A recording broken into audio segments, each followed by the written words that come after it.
अस्सलाम वालेकुम प्यारे दोस्तों, क्या हाल है? ठीक है, उम्मीद करता हूँ सभी दोस्त खैर खैरियत से होंगे। तो आज हम ये आपके लिए स्पेशल बोर्ड लेके आए हैं, तो वीडियो को स्किप मत कीजिए, वीडियो को पूरा देखें ताकि आपके इल्म में भी इजाफ़ा हो। तो कुछ दोस्त कह रहे थे कि सर हमने वीडियो एक देखी है, तो हम आपके सर्किट में ये चेंजिंग कर सकते हैं, यहाँ पे डायोड लगा सकते हैं, यहाँ पे लगा सकते हैं, यहाँ पे लगा सकते हैं, और इसके अंदर कौन सी चीज़ को चेंज करने से इसका रिज़ल्ट अच्छा बन सकता है। तो वो कह तो रहे हैं कि सर हमने वीडियो देखी है, तो पता नहीं किस भाई ने ये वीडियो बनाई है। तो मेरे जो कस्टमर हैं उनके लिए मैं ये वीडियो बना रहा हूँ कि मेरे कस्टमर जो मुझसे ये पीसीबी ख़रीद रहे हैं या एम्पलीफायर ख़रीद रहे हैं, तो उनके लिए ख़ास तौर पे ये वीडियो है। तो भाई किसी के पीछे ना लगें। तो जिस भाई ने ये बनाया है उसमें चेंजिंग की है, अल्लाह पाक उसके इल्म में और इजाफ़ा फरमाए, माशाल्लाह वो अच्छे टेक्नीशियन होंगे। तो इसी वजह से उन्होंने ये काम किया है। तो उम्मीद करता हूँ जो मेरे दोस्त होंगे ये वो काम ये नहीं करेंगे। तो चलते हैं वीडियो की तरफ। हम आपको बताते हैं कि इसके अंदर चेंजिंग क्या करने से क्या होता है और चेंजिंग ना करने से क्या होगा। तो ये मैंने तकरीबन 2 माह के अंदर इस पीसीबी को कंप्लीट किया था। जब मैंने इसको डिज़ाइन बनाया था तो मैंने 2 माह के अंदर इसको कंप्लीट किया था। ये ऐसे नहीं बन जाता बोर्ड के उठाया। हाँ, जो लोग मेरी कॉपी कर रहे हैं तो उनके पास ये मेरे पीसीबी मंगवाए और कॉपी करवा लिया, उधर पीसीबी वाले के पास जाके भाई इसके साथ का पीसीबी बना दो, तो वो बना देते हैं। तो लेकिन मैंने इसके ऊपर मेहनत की है, मुझे हर चीज़ का इल्म है कि इसकी ये रजिस्टर क्या करती है, ये क्या करती है, ये क्या करती है, हर रजिस्टर के बारे में मुझे अच्छी तरह पता है। तो मैं आपको इसकी टेस्टिंग करवाता हूँ कि इसके अंदर क्या फ़र्क पड़ सकता है। ये हम सप्लाई लगा रहे हैं, ठीक है प्रकार। तो ये देखें, ये मेरी सप्लाई है जी। सबसे पॉइंट जो हमने पहला आपके सामने रखेंगे कि भाई ने बोला कि यहाँ पे जिस मेरे दोस्त ने बोला कि सर यहाँ पे डायोड लगा हुआ, यहाँ पे डायोड लगा हुआ, यहाँ पे डायोड लगा हुआ, इस तरह का, तो इस डायोड से क्या फ़र्क पड़ेगा तो मैं आपको बताता हूँ ये। तो आप मेहरबानी करें इस तरह का कोई भी काम ना करें, ठीक है। तो हर बंदे का अपना एक कुलिया होता है, अपने कुलिये के मुताबिक बनाता है। इसको मैंने, ये मेरा डिज़ाइन है, इसको मैंने बनाया है, इसका मुझे पता है कि इसको मैंने क्यों इस तरह बनाया है। सबसे पहले ये मैं अपनी प्रॉप लगा लेता हूँ इसकी ग्राउंड को एकदम पक्का करके, ताकि आज मैं आपको अच्छे तरीके से समझा सकूं। कुछ दोस्त कहते हैं कि सर आप एम्पलीफायर के मतलब सिखाते नहीं हैं। तो सर हमारा जो चैनल बनाने का मकसद सिर्फ़ अपनी रोज़ी रोटी को सीधा करना है, ठीक है। लेकिन हमारे सामान की गारंटी होती है, हम जो भी काम करके देते हैं हमारे मुताबिक वो किया जाए तो उसकी हम गारंटी देते हैं। तो ये देखें, सबसे पहले ये वोल्टेज आप चेक करें, यहाँ पे वोल्टेज 14.72 हैं, ठीक है सर। और इससे आगे आप देख सकते हैं, ये देखें, ठीक है, ये वोल्टेज हमारे हैं। अब यहाँ से हमने डायोड लगाया, यहाँ पे अर्ले पे गया, अर्ले ने ऑन किया और यहाँ पे हमको ये वोल्टेज सेम मिल रहे हैं, ठीक है। यहाँ से हमने एक नेटवर्क बनाया है रजिस्टर के ज़रिए, यहाँ पे 12 वोल्ट का जीनर लगाया है और यहाँ पे हमने इसका एक रेगुलेटर बनाया है। हमको यहाँ पे गौर कीजिए, यहाँ पे सप्लाई तकरीबन 14.79 मिल रही है और अब यहाँ पे चेक करें 12 वोल्ट हमको पूरी मिल रही है। तो मेरा ये नेटवर्क बनाने का ये मकसद था कि अगर हमारी सप्लाई इधर 20 वोल्ट भी आती है, 15 आती है, 20 आती है, ट्रैक्टर के ऊपर हम लगा देते हैं, तो उधर 12 वोल्ट हैं, 13 वोल्ट है, खुदा ना खास्ता जनरेटर ख़राब हो जाता है, जनरेटर ख़राब होने की वजह से वो वोल्टेज इधर ज़्यादा देता है तो हमारा एम्पलीफायर भी ख़राब हो सकता है। तो इसको हमने सेफ़ रखने के लिए ये हमने नेटवर्क बनाया था, ठीक है। अगर हम यहाँ पे डायोड लगाते हैं तो उसने इसके ऊपर कुछ भी फ़र्क नहीं है। ये 15 वोल्ट यहाँ पे और यहाँ पे भी हमको 15 ही मिलने थे, ना कि ये 12 वोल्ट। अब आप इस एम्पलीफायर को 12 वोल्ट दें, 15 दें, 20 दें, ये हमारा एम्पलीफायर यानी कहने का मतलब ये आईसी ख़राब नहीं होगा, ठीक है। और इसके बाद ये वाली रजिस्टर है, ये देखें, यहाँ पे आपको 12 वोल्ट मिल रहे हैं और यहाँ पे देखें कितने वोल्टेज मिल रहे हैं। तो सर इस रजिस्टर का भी काम है, इसको वोल्टेज कम करके इसको हमने रेगुलेटर करके बनाया। अगर हम इसको डायोड लगाते हैं तो यहाँ पे 12 वोल्ट मिलते हैं, यहाँ पे भी 12 वोल्ट मिलेंगे। अगर हम यहाँ पे डायरेक्ट 15 वोल्ट की या 16 वोल्ट की सप्लाई देते हैं तो हमारा आईसी 1 मिनट भी नहीं लगाएगा इसको ख़राब होने में, ठीक है। और यहाँ पे देखें, यहाँ हमें बाइसिंग वोल्टेज ये मिल रही है। यहाँ पे उस भाई ने बोला है कि यहाँ पे उसने एक कैपेसिटर लगाया पीएफ टैप, वो भी कैपेसिटर होता है, ये भी कैपेसिटर होता है। तो ये कैपेसिटर होता है सॉफ्ट स्टार्ट का, जो कि हमारे आईसी को स्टार्ट करने में हेल्प करता है। अगर आप इस आईसी को अपने कैपेसिटर को निकाल भी देना तो ये बिल्कुल ऑन होगा, ये नहीं भी ऑन नहीं होगा। अभी मैं आपको ये नोट करें, अभी इस कैपेसिटर का मैं आपको बताता हूँ कि ये कैपेसिटर किस तरह काम कर रहा है। ये देखें, मैंने सप्लाई ऑफ कर दी है, अभी हमारा ज़ीरो हो गया। अभी देखें, ये हमने सप्लाई दे दी, ये देखें ये आस्ता से यानी कि स्टेप बाय स्टेप जैसे जैसे ये हमारा कैपेसिटर चार्ज होता जा रहा है तो ये उस तरह वोल्टेज हमको बना के देने लगा, ठीक है। यहाँ देखें हमारे वोल्टेज, ये चौथी वोल्टेज हमारे प्लस और नेगेटिव के, ठीक है। तो ये कैपेसिटर का यही काम है। अभी मैं आपको इस कैपेसिटर को निकाल के भी दिखाता हूँ। अभी आपने चेक किया होगा कि ये कितने सेकंड में, यानी कहने का मतलब इसने आस्ता से उसको ओपन यानी कि आस्ता आस्ता से वोल्टेज को रिकवर किया। अभी हमने ये कैपेसिटर निकाल दिया है, तो इस कैपेसिटर का हम असल फार्मूला आपको बताते हैं। ये देखें, पहले आपने नोट किया होगा कि हमारा जो स्टेप बाय स्टेप जा रहा था, तो अभी हम इसको करते हैं ऑन। ये देखें, उसने फौरी उसके ऊपर 1 सेकंड भी नहीं लगाया और फौरी उसको आईसी को ऑन कर दिया। अगर इसको कैपेसिटर को हम लगा देंगे, अगर पीएफ लगा देंगे तो ये और ज़्यादा स्पीड से होगा। जैसे जैसे हमारे कैपेसिटर की वैल्यू कम होगी ये उतनी स्पीड में आईसी हमारा ऑन होगा। तो इधर हम 100 यूएफ लगा देते हैं तो ये तकरीबन आस्ता आस्ता से ये तकरीबन कोई 10 सेकंड के बाद ये पूरे वोल्टेज यहाँ पे हमको देगा। तो इस कैपेसिटर का ये काम था। और आगे चलते हैं, ठीक है। अभी ये देखें हमारे वोल्टेज बन चुके हैं 34। ये हमारी सप्लाई होगी कंप्लीट।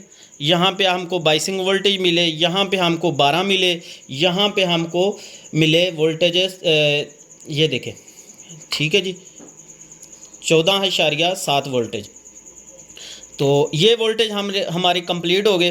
तो हमारे ये भी वोल्टेज बन चुके हैं। ये देखें मेन के ट्रांजिस्टर के ऊपर ये वोल्टेज आ रहे हैं, ठीक है सर, ये चेक करें। अभी हम आपको इस एम्पलीफायर की बारे में बताते हैं कि इसमें क्या चेंजिंग है।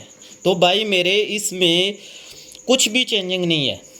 कहने का मतलब इसके अंदर एक रजिस्टर ये लगी हुई है जो कि हमारी ग्राउंड के साथ अटैच है और सिग्नल के साथ इन है, ठीक है। ये इन हो रही है कैपेसिटर के ज़रिए और यहाँ से हमारा ये ग्राउंड है। तो इसको 47 के को जो हम फीडबैक के साथ मैच करके लगाते हैं तो ये रजिस्टर अहम है। और इसके बाद ये डायोड है। इस डायोड को इधर आप 24 वोल्ट लगा लें, 6.2 वोल्टेज लगा लें, 9 वोल्टेज लगा लें, 10 वोल्टेज लगा लें, जो भी वोल्टेज आपने लगाने हैं इधर डायोड लगाना है लगा सकते हैं। जीनर लगा सकते हैं, डायोड लगा सकते हैं। ये रजिस्टर हमारी जो है ये हमारी पॉजिटिव से यहाँ पे आएगी। यहाँ पे जिस तरह ये हमने नेटवर्क बनाया है ना, इसी तरह ये नेटवर्क होता है बना हुआ, ठीक है सर।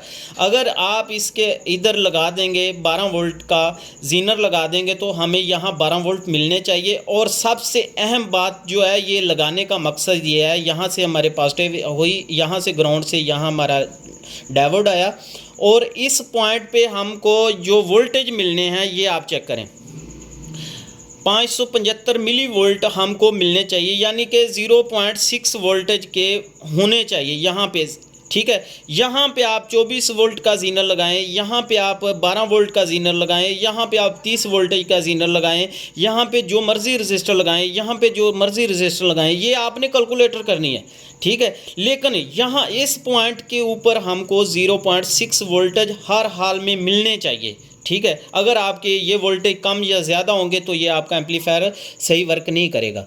यहाँ पे देखें दूसरी तरफ भी यही वोल्टेज हमको मिल रहे हैं।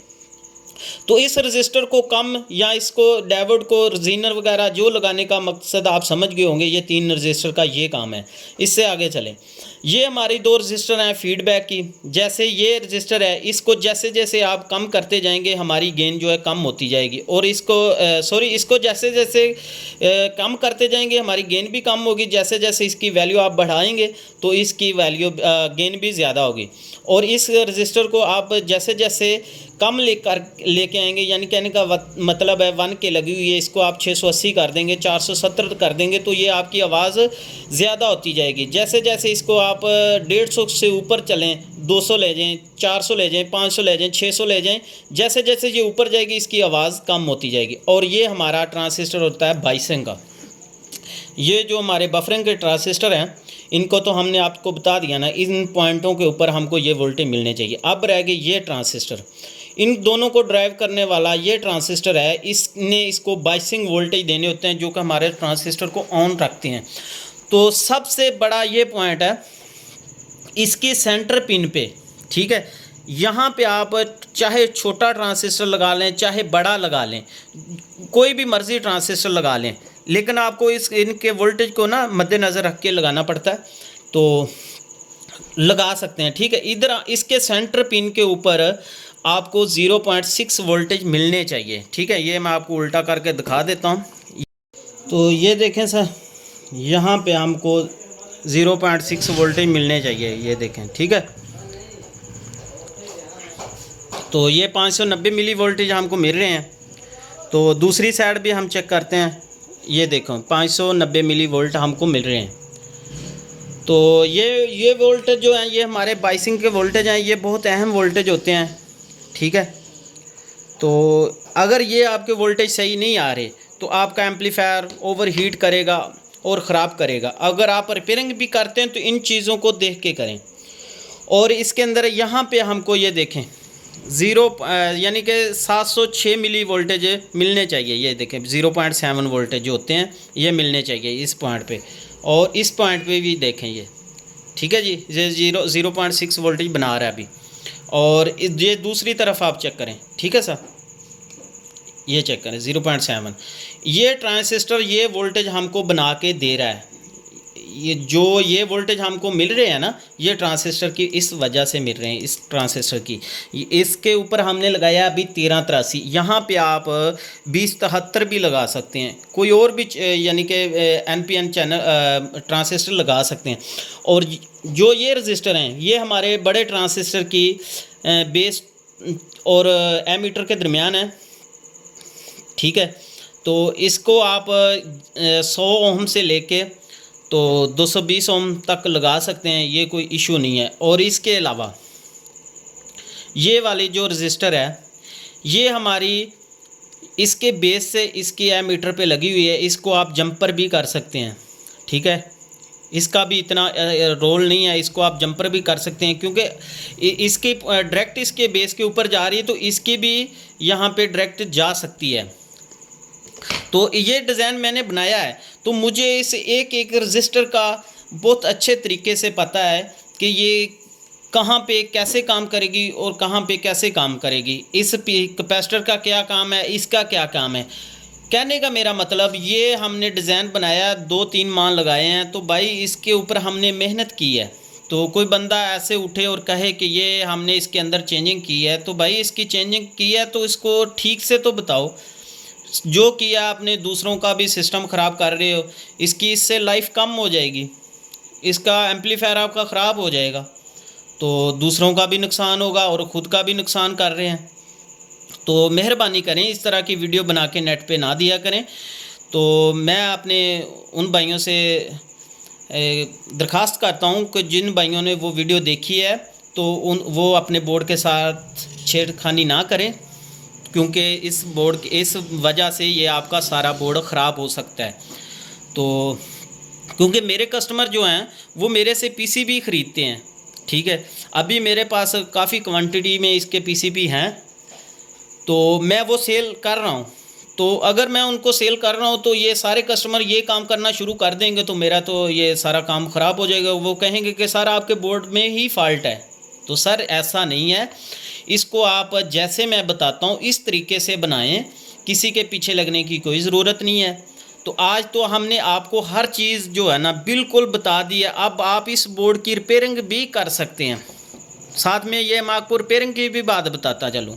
अगर आपका एम्पलीफायर ख़राब हो रहा है, मोसफेट हीट हो रहे हैं, तो आप यहाँ से ये पॉइंट काटें और यहाँ से ये पॉइंट काटें और अपनी सप्लाई के यहाँ वोल्टेज चेक करें, यहाँ चेक करें। अगर आपके वोल्टेज बन रहे हैं तो समझें कि आपके ये इस एम्पलीफायर सेक्शन में कुछ प्रॉब्लम है।